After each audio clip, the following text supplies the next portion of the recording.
Good evening my dear students, how are you all? कैसे हो आप सब? I welcome you all at my own YouTube channel English by Sandeep Saran. बहुत बहुत स्वागत करता हूं आपका मेरे अपने YouTube channel English by Sandeep Saran पर। प्यारे बच्चों, सेना अपने मिलिट्री इक्विपमेंट्स कहां रखती है? सेना अपने सैनिक उपकरणों को कहां रखती है? उस जगह को इंग्लिश में क्या कहा जाता है? और किसी राजनेता के पॉलिटिकल क्राइम्स, उसके राजनीतिक अपराधों को जब सरकार माफ कर देती है उसे हिंदी में राजमाफी कहा जाता है। उसे इंग्लिश में क्या कहते हैं? ये राजमाफी और ये अस्त्र शस्त्र रखने का स्थान, ये दोनों के दोनों सवाल पेपर में आए हुए हैं। और आज का हमारा जो इंग्लिश का वीडियो लेक्चर रहेगा ये वन वर्ड सब्स्टिट्यूशन का रहेगा। वन वर्ड सब्स्टिट्यूशन, ये क्या होते हैं? One word substitution. प्यारे बच्चों, अनेक शब्दों के लिए एक शब्द, या बोले तो पूरी की पूरी एक लाइन आपको दी जाएगी पेपर में और उसके लिए सिर्फ आपको एक शब्द बताना है। जैसे मैं कह दूं कि सेना अपने अस्त्र शस्त्र कहां रखती है, उसके लिए इंग्लिश में एक शब्द मिलेगा। किसी राजनेता के पॉलिटिकल क्राइम्स को जब सरकार माफ कर देती है तो चार ऑप्शन मिलेंगे, उनमें से एक शब्द उसका आंसर होगा। किसी भी कॉम्पिटिटिव एग्जाम्स में जहां कहीं भी इंग्लिश पूछी जाती है, किसी भी कंपटीशन में, वहां पे वन वर्ड सब्स्टिट्यूशन का सवाल हर बार आता है। एक नंबर का सवाल आपके पेपर में भी आ सकता है। और आज हमने वन वर्ड सब्स्टिट्यूशन की सीरीज स्टार्ट कर दी है प्यारे बच्चों। अब ये सीरीज जैसे इडियम्स और फ्रेजेस की सीरीज चल रही है, वैसे ही वन वर्ड सब्स्टिट्यूशन की सीरीज भी चलेगी। आज के इस वीडियो लेक्चर के अंदर हम 10 इंपॉर्टेंट वन वर्ड सब्स्टिट्यूशन करेंगे जो प्रीवियस एग्जाम्स के अंदर पूछे जा चुके हैं, चाहे वो एसएससी की बात हो चाहे वो एचएसएससी की बात हो। चलिए प्यारे बच्चों, बिना कोई देरी किए स्टार्ट करते हैं हमारी आज की क्लास। मैं यहां पे 10 वन वर्ड सब्स्टिट्यूशन के बारे में बताऊंगा। 10 लाइनें मैं इंग्लिश की लिखूंगा और उनके लिए आपको एक शब्द बताना होगा जो उसका आंसर होगा। चलिए प्यारे बच्चों स्टार्ट करते हैं। मैं पहला वर्ड लिखने जा रहा हूं, यहां पे पहली लाइन लिखने जा रहा हूं।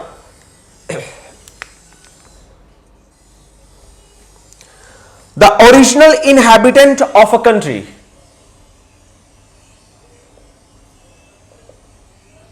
The original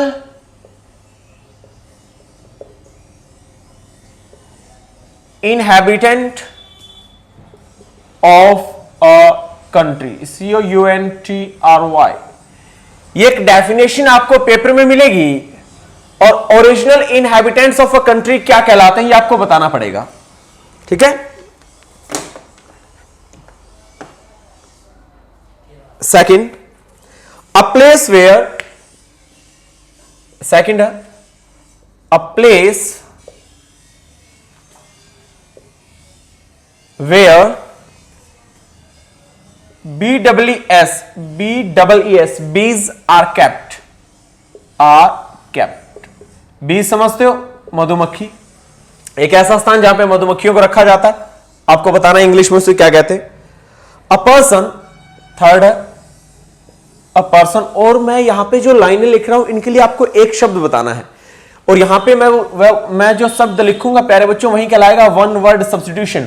और ये सारे पेपर में पूछे गए हैं, प्रीवियस एग्जाम्स के अंदर पूछे जा चुके हैं कंपटीशन में। अ पर्सन हु डेजर्ट्स या फिर renounce, who deserts or renounce his या her religious belief, his या her religious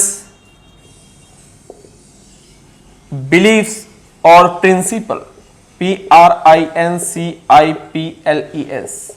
एक ऐसा इंसान, एक ऐसा आदमी हु डेजर्ट्स और रिनाउंस क्या होते हैं आपको बताना है। बाकी भी मैं इन्हें करवाऊंगा तब बताऊंगा। फोर्थ क्या है? अ person who cares about, a person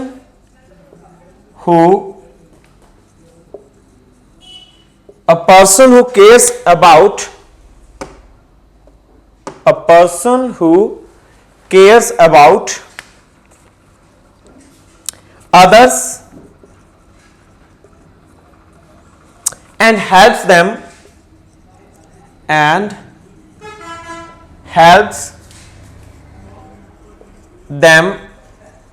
despite not despite not gaining anything, ऐसे इंसान को क्या कहा जाता है?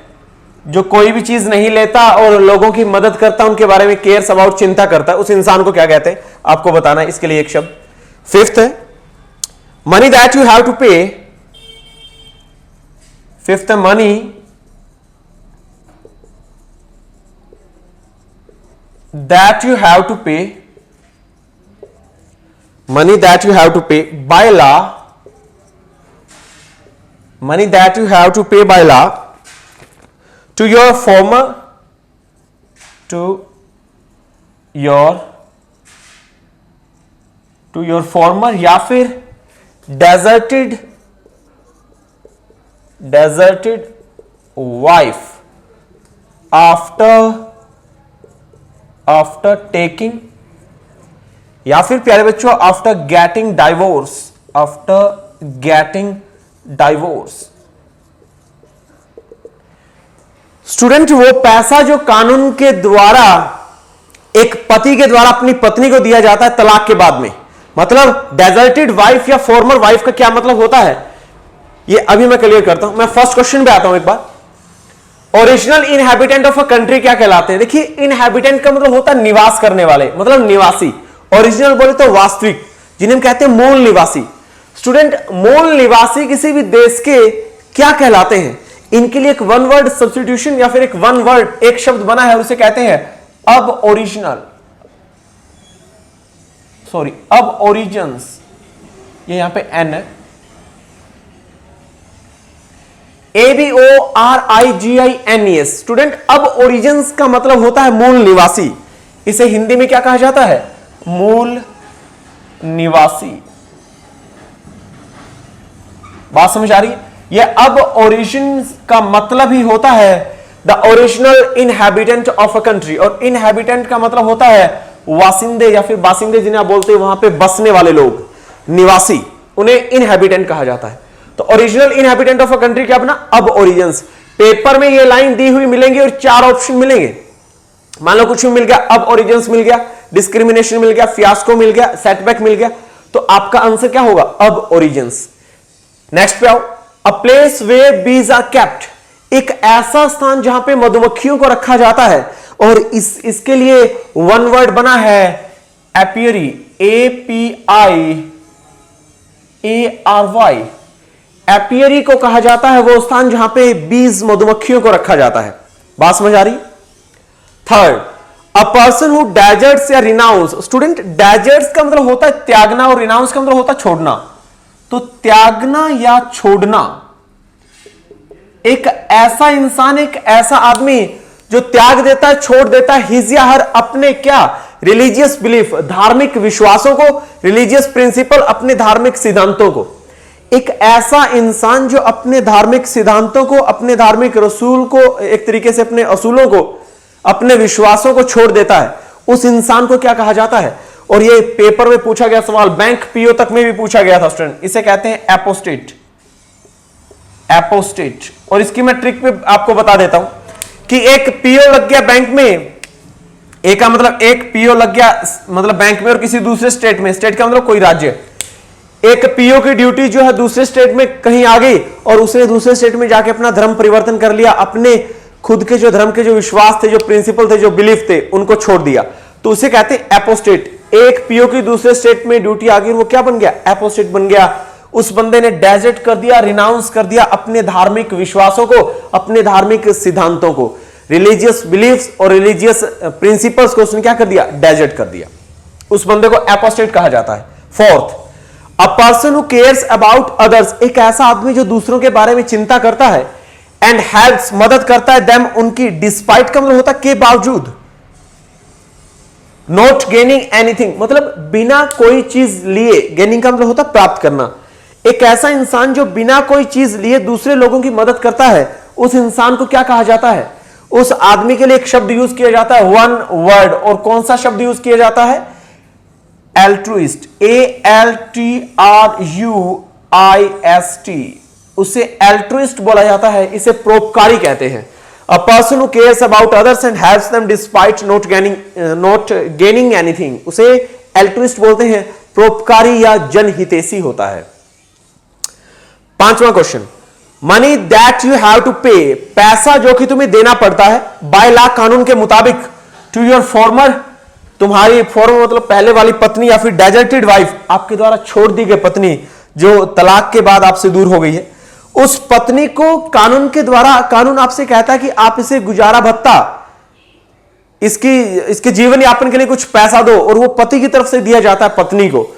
उस पैसे को क्या कहते हैं जो डाइवोर्स के बाद में पति को देना पड़ता है पत्नी को, उस पैसे को क्या कहा जाता है? वेरी वेरी इंपॉर्टेंट, पेपर में आया हुआ सवाल, और इसे कहा जाता है प्यारे बच्चों एलमनी, ALIMONY, और इसकी ट्रिक भी बना सकते हो, AL से बना लो अलग, अलग हो गई पत्नी पति से, और मनी, अलग हो गई पत्नी और मनी पैसा लेती है किससे? पति से। तो एलिमनी का मतलब होता है प्यारे बच्चों वो राशि, वो अमाउंट पैसे की जो पति को तलाक के बाद में पत्नी को देनी पड़ती है, उसे एलिमनी कहा जाता है। वेरी इंपॉर्टेंट, आप इन पांचों को नोट करो। अबोरिजिन्स मूल निवासी, एपियरी जहां पे मधुमक्खियां रखी जाती है, एपोस्टेट वो बंदा जो अपने धार्मिक सिद्धांतों को छोड़ देता है, एल्ट्रुइस्ट परोपकारी जनहितैषी जो दूसरे लोगों की चिंता करता है और उनकी मदद करता है, एलमनी ये वो राशि होती है जो तलाक के बाद पति को अपनी पत्नी को देनी होती है। इन पांचों को नोट करो, शाबाश। नोट कर लिया? चलिए मैं इन्हें इरेज कर देता हूं, इसके बाद में हम 6 से लेकर 10 तक, 6 से लेकर के 10 तक पढ़ेंगे। अभी हमने 1 से लेकर 5 तक पढ़ लिया वन वर्ड सब्स्टिट्यूशन। काफी इंपॉर्टेंट हमारी ये सीरीज चल पड़ी है अब, ठीक है ना? अच्छे से कॉपी पेन लेकर के बैठ जाओ, आराम से लेक्चर को नोट करो, बिल्कुल प्यार से समझो। सारी की सारी चीजें वही हैं जो पेपर में आनी है डायरेक्ट, कहीं भागने की जरूरत नहीं है। हम बहुत अच्छा कंटेंट पढ़ रहे हैं। ओके, चलिए मैं 6 लिख देता हूं यहां पे।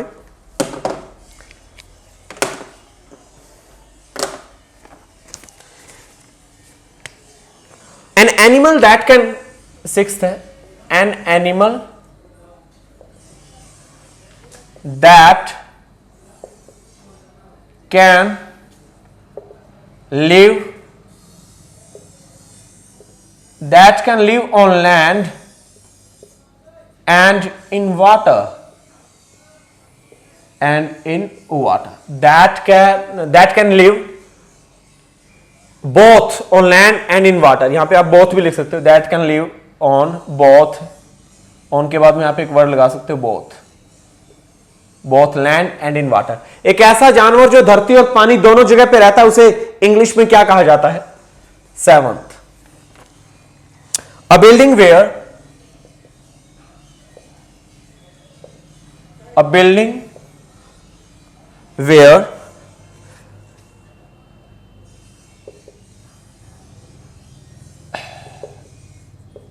Military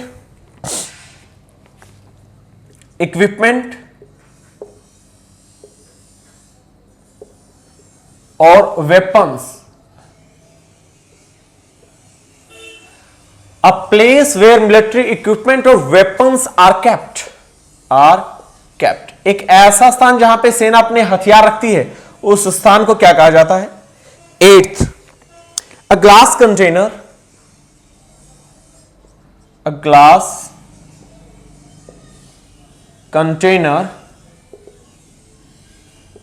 glass container filled with water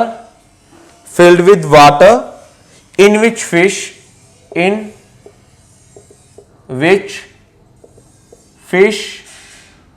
and water animals are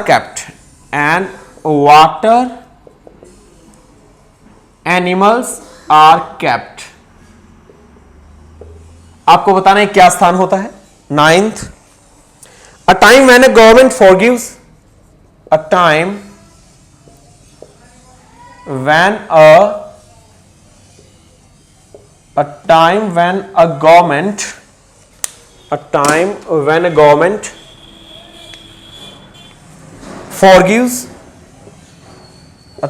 a government forgives political crimes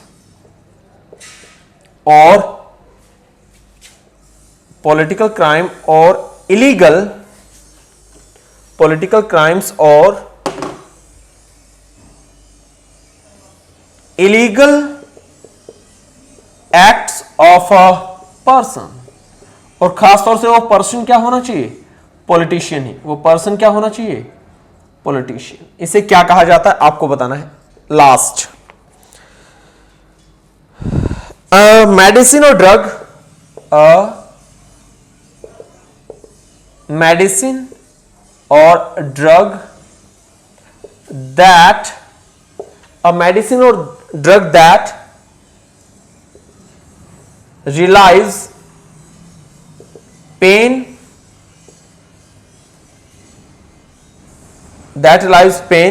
या फिर डिस्ट्रेस या फिर एंजाइटी,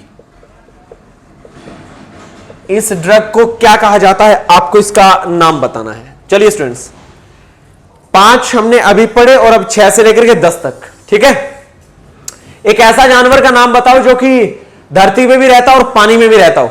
इसे हिंदी में क्या कहा जाता है, पहले तो ये बताओ। इसे हिंदी में कहते हैं प्यारे बच्चों उभयचर।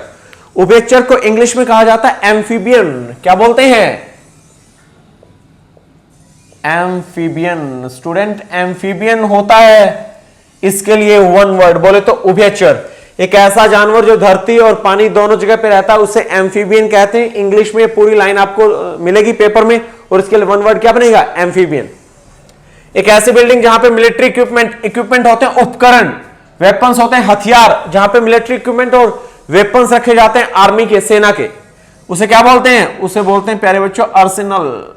शस्त्रागार कहा जाता है इसे, जहां पे अस्त्र शस्त्र रखे जाते हैं, इसे अर्सेनल बोला जाता है। काफी इंपॉर्टेंट है, ये बहुत इंपॉर्टेंट है। 8th, a glass container filled with water. एक ग्लास का बना कंटेनर, डिब्बा जो कि पानी से भरा होता है, जिसके अंदर फिश, मछलियां एंड वाटर एनिमल्स, दूसरे जलीय जीव आर कैप्ट रखे जाते हैं। एक ऐसा कंटेनर जो पानी से भरा होता है वो ग्लास कंटेनर कहलाता है, जिसमें आपको बिल्कुल सामने दिखाई देगा उस ग्लास कंटेनर के अंदर कि यहाँ पे वाटर एनिमल्स इसके अंदर हैं। उस कंटेनर को क्या बोलते हैं इंग्लिश में, उसके अंदर कहा जाता है, उसको कहा जाता है प्यारे बच्चों एक्वेरियम। क्या बोला जाता है, एक्वेरियम। AQUARIUM, उसे एक्वेरियम कहा जाता है। AQUARIUM, इसे एक्वेरियम बोला जाता है। बात समझ में आ रही है, पक्की बात। A time when a government forgives political crimes, और ये वो लाइन मैं अब बता रहा हूं जो मैंने आपको वीडियो के बिल्कुल स्टार्टिंग में कही थी। वो वक्त जब एक सरकार फॉरगिव्स होता है प्यारे बच्चों माफ कर देना, पॉलिटिकल क्राइम्स, राजनीतिक अपराध और illegal acts of a person, खासतौर से वो पर्सन क्या हो, पॉलिटिशियन। एक ऐसा राजनेता जिसने बहुत ज्यादा पॉलिटिकल क्राइम्स किए हो और सरकार अपनी इच्छा के अनुरूप उसे माफी दे दे जब सरकार, तो उसे क्या कहा जाता है, उसे राज माफी बोलते हैं। और ये इंग्लिश में एमनेस्टी बोला जाता है प्यारे बच्चों। इसे क्या बोला जाता है, एमनेस्टी। AMNESTY, इसे एमनेस्टी कहा जाता है। ये राज माफी होती है, ठीक है। लास्ट वन वर्ड सब्स्टिट्यूशन बताना है इस लाइन के लिए। एक ऐसी मेडिसिन, एक ऐसी ड्रग दैट रिलाइव्स, जो कि राहत देती है, जो कि आराम देती है, किसमें, दर्द में, दर्द को कम करने में। डिस्ट्रेस होता है तनाव, एंड एंजाइटी होती है घबराहट या चिंता। एक ऐसी मेडिसिन जो चिंता, घबराहट या दर्द को कम कर देती है, उस मेडिसिन, उस ड्रग्स को इंग्लिश में क्या कहा जाता है। इसके लिए कौन सा वर्ड बना है, और इसका आंसर आएगा एनोडाइन। ANODYNE, इसे प्यारे बच्चों एनोडाइन बोला जाता है। इसे हिंदी में दर्द, इसे हिंदी में पीड़ानाशक या फिर दर्दनाशक कहा जाता है। ओके प्यारे बच्चों, आई होप आपको ये वीडियो लेक्चर पसंद आया होगा। और आज हमारी वन वर्ड सब्स्टिट्यूशन की जो फर्स्ट क्लास थी, इसे अब मैं क्विट कर रहा हूं। आज हमारी पहली क्लास हुई है वन वर्ड सब्स्टिट्यूशन की, पहली क्लास, जिसके अंदर हमने 10 वन वर्ड को पढ़ा है। अच्छे से इन्हें नोट करना, अच्छे से अपनी कॉपी में लिखना और रिवाइज करते रहना। जैसे हमारे इडियम्स की सीरीज चल रही है, इडियम्स फ्रेजेस की, वैसे ही हमारी सीरीज चलेगी अब वन वर्ड सब्स्टिट्यूशन की। Okay then students, thanks for watching this video. इस वीडियो को देखने के लिए आपका बहुत बहुत धन्यवाद। और अगर आपको ये वीडियो पसंद आया, अच्छा लगा, आपके फायदे का है, तो जरूर लाइक करें, कमेंट करें और शेयर जरूर करें। ओके स्टूडेंट, ओके प्यारे बच्चों, thanks for watching this video. इस वीडियो को देखने के लिए आपका बहुत बहुत धन्यवाद। जय हिंद, जय भारत।